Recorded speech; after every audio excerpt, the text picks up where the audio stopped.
In the beginning, God created the heavens and the earth. And now the earth was formless and empty, and darkness was over the surface of the deep. And the Spirit of God was hovering over the waters, and God said, "Let there be light." And there was light, and God saw the light was good, and he separated the light from the darkness. I just love the contrast between light and darkness in this passage.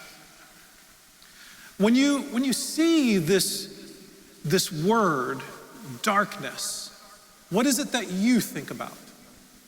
When you see that word in the text, darkness, do you think about some creepy Halloween movie you saw over the fall?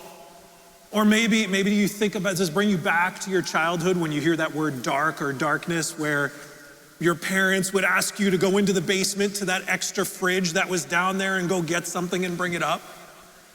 What do you think about or feel when you see that word darkness? And what did the author of Genesis mean when this word was in the text? Go ahead and throw that back up. The Hebrew word for darkness is this. It's this Hebrew word, and it's choshek. And it literally does mean darkness, the dark. But what choshek is the absence of light. So it is this dark void that exists that light has not moved into yet. Because where light exists, darkness cannot exist. So choshek, this darkness that the Hebrew word is describing, is the absence of light. And it's in those spaces where I believe destruction and despair exists, because while that means literally, in the most literal sense, it is darkness, the absence of light, there are other spaces in Scripture where this same Hebrew word is used, and it's used in a figurative sense. It doesn't mean literal darkness, it means despair. It means sorrow, even wickedness. And it is in those dark spaces of our lives, emotionally and mentally, and even spiritually, where destructive things take place. I mean, think about how we use this word dark in everyday conversation when we're talking in a figurative way. Let's say you've had a conversation with a family member or a friend, and you left them in the dark. That means that they were left out. There is something absent from their knowledge that took place in the context of a conversation that they're not equipped with moving forward, leaving them at a disadvantage because they were left in the dark. I felt that way when we moved into our first house when we relocated to Minnesota. We lived in Minnesota and I'd served a church up there for a few years, and we move into this house, and as we settle in, we've been there for months at this point, and I start smelling something funky in the living room, and I can't identify it. And my wife, she usually has the nose of a bloodhound, man. She can sniff out the weirdest smells in the weirdest place. She can't place it either, and it doesn't smell so bad that we felt like we couldn't be in that room. But it was progressively getting worse. And as we're sitting there one evening, I hear something in our living room, but it's coming from the wall or the ceiling, and it's like this subtle scratching noise, and I'm like, something is up there and it's causing this smell. I've got to get up there. So there was this attic crawl space. We could get to it through the garage and this access panel. I crawl up there with flashlights. There's no switch. There's no lights up there. So I've got flashlights up there, and I'm looking, I'm hunting. I can't find anything. And the smell keeps progressively getting worse as the days go by. And so I call an exterminator. I called up Bob the Bug Man. This is Bob's car. He pulls into the driveway. He's ready to go. And Bob takes out more than just bugs. And so I can't wait to get him up there to shine some light on this situation up in our attic crawl space. He goes up there. He sets a couple of traps. And this is who he finds. There we go, Ramona. My wife and kids, I heard that over here. This thing is causing damage up in our attic. So my wife and kids named it Ramona. That's right, they gave it a name. And Ramona is up there going to town in this attic crawl space. And she wasn't by herself. Look at who she had with her. Don't even stop. You guys are killing me this morning. I was not on when these things came out because you know what I was smelling up there? Them. Their urine and all the other business that they left up in that attic. Friends, it caused thousands of dollars worth of damage up in our attic crawl space. Insulation had to be replaced all over. Some even of the ceiling and walls. The sheetrock was damaged and needed to be repaired and replaced. It was pretty ugly what was happening up there in that dark corner of our attic. Something that was hidden from plain sight. And isn't that what often happens in our own lives, mentally and emotionally as well, even spiritually? That there will be things that we leave in these dark spaces inside of our hearts and minds that we don't want to acknowledge that it's there. We'll let it stay hidden. And one of those things that we're going to be talking about as we're in this series, Light, over the next few weeks is what happens when we shine light in some of these spaces in our hearts and minds and souls. Because one of these things that will reside in those dark spaces is bitterness and resentment and unforgiveness. That's where I want us to go this morning. Because if you let an unforgiving heart, a bitter heart take hold, friends, it will begin to cause significant damage in your heart and mind and soul, just like that raccoon was tearing up our attic. Look at what Paul says in Ephesians chapter 4 about bitterness. He says, get rid of it. Get rid of all bitterness, rage, and anger, and brawling, and slander, along with every form of malice. You've got to rid your life of it. That's what his advice was. Angry, get rid of it. Are people talking about you behind your back? And you want to participate in this too? Get rid of it. And that's our sermon for today. Wouldn't it be nice if it was that easy? That we could just listen to Paul and what he's telling this church in Ephesus and just get rid of it. But can I have a confession moment with you this morning? Just to be real. Friends, sometimes I don't want to. I don't want to get rid of it. I want to hold on to it too. I'll harbor this unforgiveness in my heart. Someone did something to me. I've gone through it with you.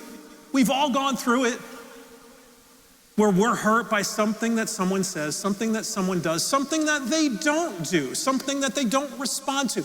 And I don't want to get rid of it. You know why? And I'm just being honest. Because it makes me feel better knowing that I haven't let it go, thinking that maybe they haven't let it go either, and they're still just as miserable as I am, and that's okay. If I have to be miserable, knowing that they're miserable, I'll be miserable.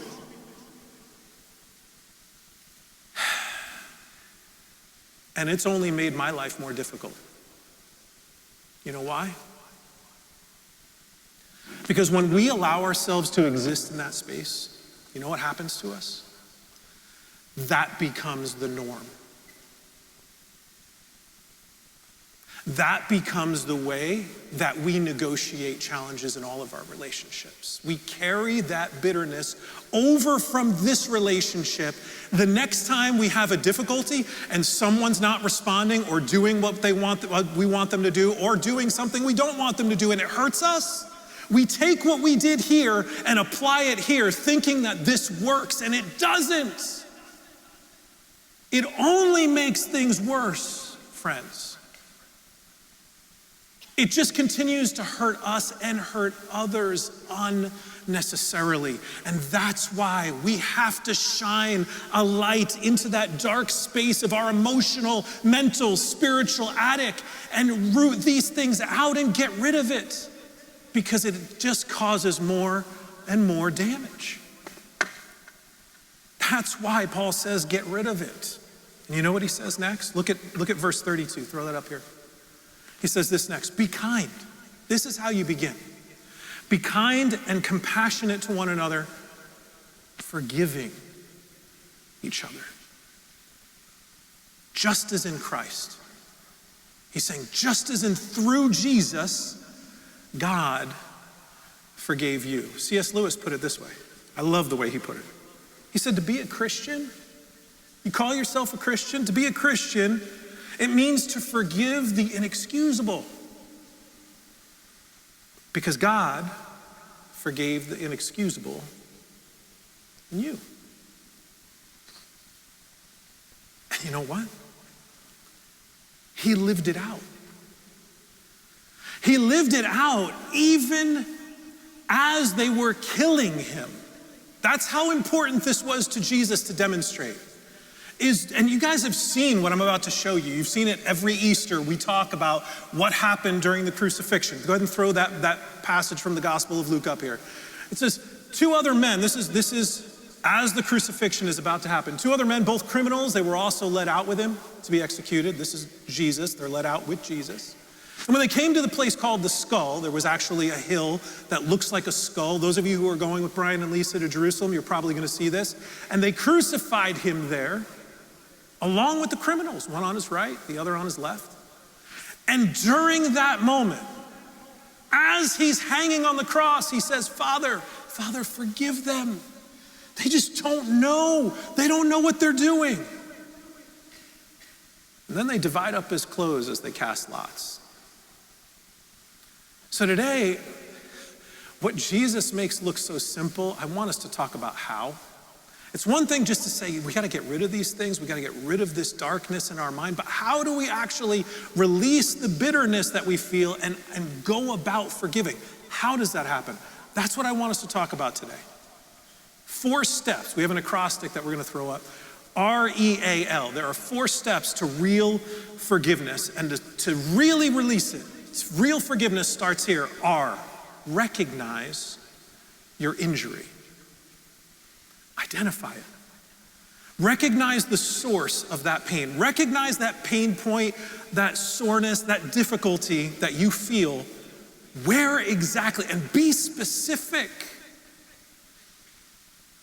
And this seems like such an easy step to identify the source of our pain. But friends, I've encountered, and it happens with myself too, so often I will zero in on something else or focus on something else because I don't want to see it, or I don't want to acknowledge it's real. Let me give you an example. Years ago, my wife and I, we've always been involved with groups. And if you are not in one of our groups here at CCV, I highly encourage you sign up for one. Because these groups is where life happens, Christian life happens, and relationships have shown me things that I needed to see that I didn't want to see.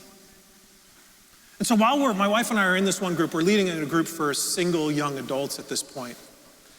And there was this gal who would come to group and she'd be upset every week. Every single week about this relationship she was in with this guy. And she would come to the group and she'd be in tears about the relationship, and every week we'd talk to her about it. And you know what? You know what I discovered of listening to her is she was not talking about the things that he did to cause her emotional pain. She would blame it on herself. Doing exactly the things that we do. You know what her problem was? It was the same problem that we have. Yes, the first step of forgiveness should be to recognize the problem, that injury, that pain source. But she was denying that he was ever a part of her pain.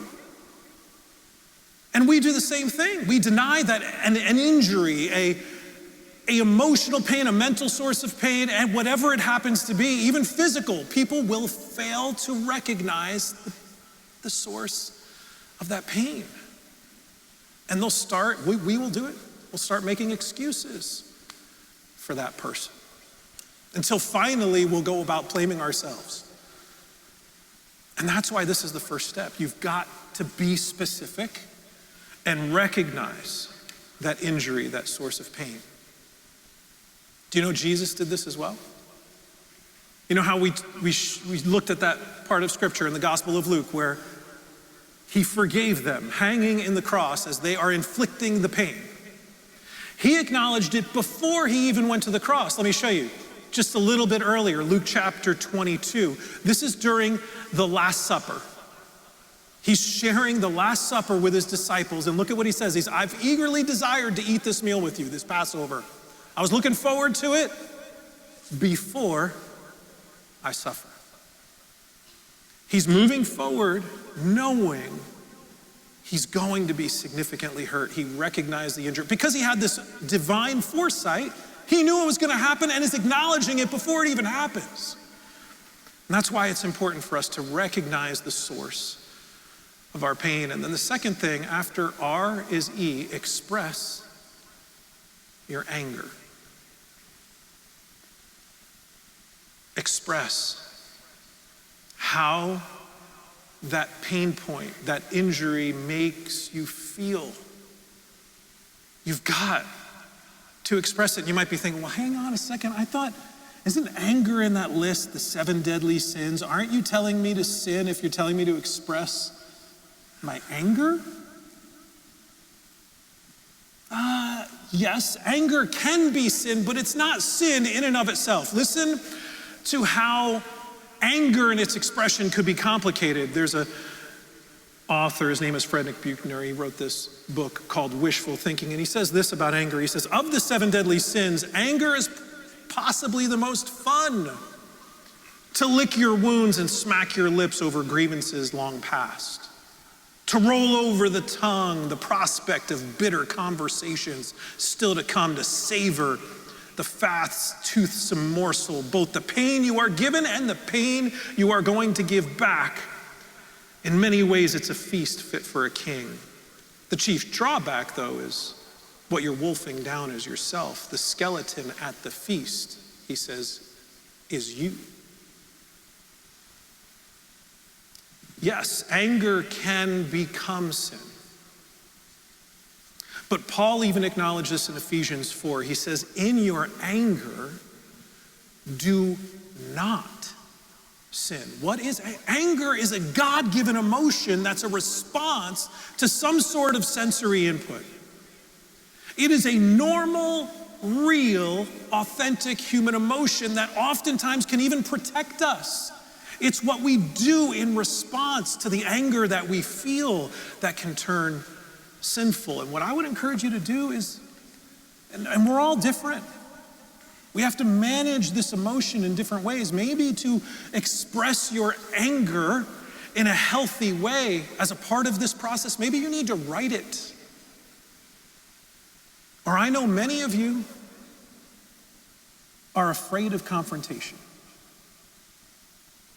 And perhaps you're here this morning because, and you're identifying right now that you're stuck on this step because you've never expressed anger to the person who hurt you the most. And in a reconciliation process, maybe you're sitting here and you think, well, maybe I forgave them. No, I didn't. I never expressed anything to them. If you haven't expressed anything, friends, you're stuck on this step. Maybe you need to write it down. Maybe you do need to have that confrontation, to sit down and lock eyes with them and tell them. Maybe if you can't do that on your own, maybe you need to mediate this process with someone. Maybe you need to talk through it with someone else first. On our website, ccblive.com, there's a section called Care and Counseling. And you can set up an appointment with Matt, one of our counselors, and he'd be happy to talk to you and talk you through this process. We have to express what we feel. Have you done that? In order to really forgive, the third step is absolving them from their wrongdoing. This is where forgiveness at its heart happens, where you let this go. You absolve it. It's like it didn't occur. Jesus did this, right? When he said, Father, forgive them. Even Solomon in all of his wisdom, and by the way, if you're new to this whole Christian thing and you have not been disciplined in reading your Bible, I'd encourage you to start in Proverbs. This is the wisdom that God gave Solomon, and he wrote much of it down for us. And he said this in Proverbs 12. He said, fools, they're the ones who show their annoyance at once. They're just triggered. But the prudent overlook an insult. This is the beginning of forgiveness, where you're absolving it. You're saying, all right, I'm going to overlook this. We're done. I'm letting it go. The problem that I see people come to in this third step, when we're talking about absolving someone, is that people will confuse forgiveness with reconciliation. Forgiveness meaning, I'm absolving you, I'm letting you go. Reconciliation meaning, oh, well, this relationship is restored. Let me give you an example. I have a friend of mine down in Florida. We pastored a church down there for a while as well. And he entered into this business relationship with a real estate agent, and they were flipping houses together. He would do the labor and organize the contracting. The real estate agent would do the selling. They thought this was a great relationship working out until they came to a disagreement, and they were friends. They came into a disagreement about this one home, and all of a sudden, he's calling the agent. No response. He's texting them, no response. He's getting ghosted by email, every way that contact, nothing. He's like, Frank, I'm just trying to get past this. I'm trying to forgive this guy, and I'm stuck because he's not even responding. And I'm like, what? What do you mean you're trying to forgive this guy? You can forgive without him?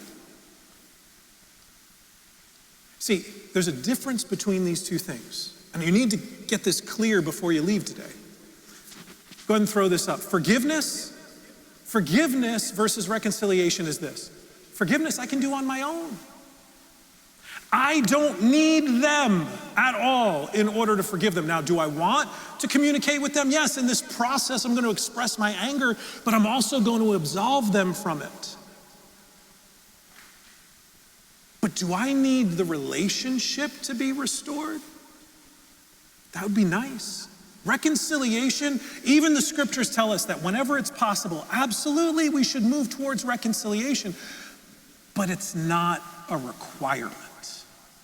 Sometimes, in fact, it shouldn't happen. There are times when you, for your own safety, need to make sure you don't reconcile and you can't bring that relationship even close to the state that it was in because it was unhealthy. Forgiveness and reconciliation are two different things. There's another author, Dr. David Stute. He wrote this in one of his books about this. He says, forgiveness and reconciliation, they're two separate things, two distinct processes. We can have one without the other.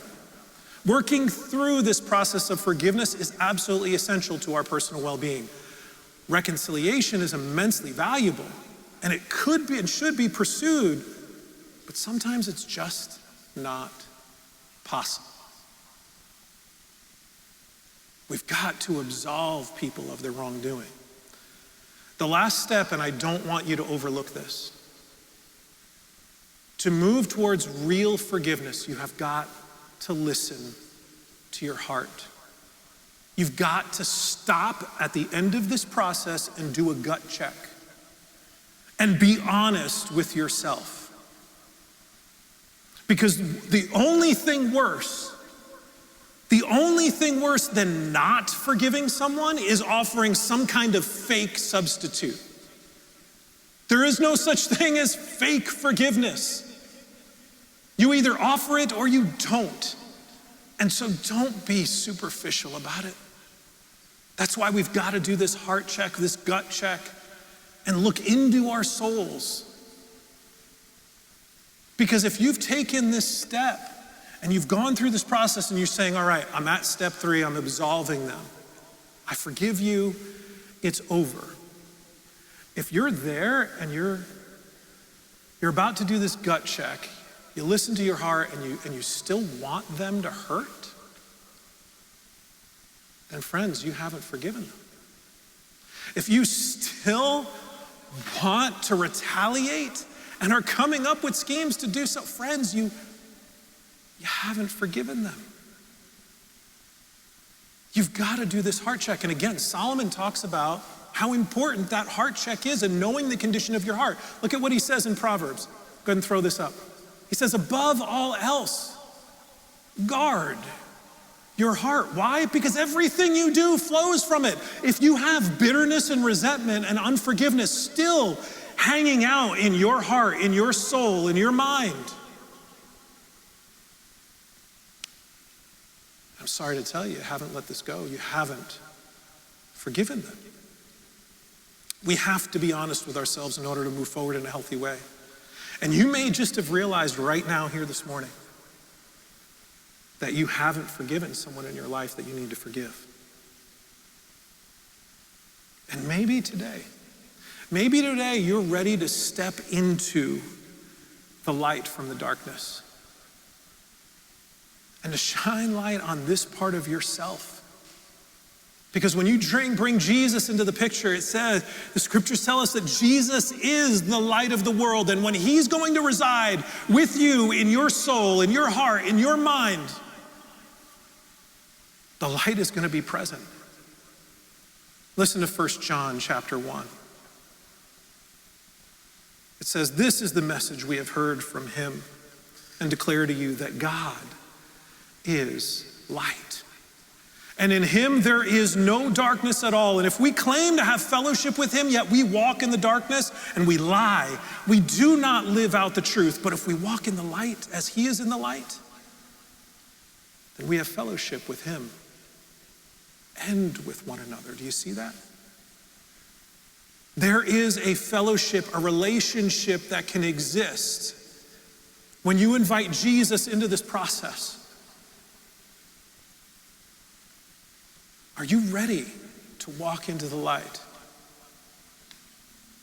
and really forgive someone? We're going to end our service today a little differently with communion. And you didn't receive that on your way in. Those of you who are watching from home, you go ahead and prepare your communion now. The communion tables are set up on the side of the room with your items placed on there. And as Eric and Robbie close in the song, I want you to go ahead and step up to those tables and pick up your communion. However, today, maybe you need to pray with someone. Maybe you've identified a relationship in your own life that you thought was in a healthier space than it actually is. And you need a little bit of extra support this morning. On the sides of the room, those of you who are going to pray with others, you can go ahead and move to those spaces now. There are going to be people as you go and get your communion. If you'd like to pray with someone, including me, I'll be over there as well. If you'd like to pray with someone about a relationship that you're navigating, we want to be there for you and pray with you this morning before you go. And we're not going to take communion by direction this morning, so at any point during this song, after you've picked up your items, you can eat or drink whenever you are ready. And this will be how we end our service this morning, and Eric will dismiss us at the close of it.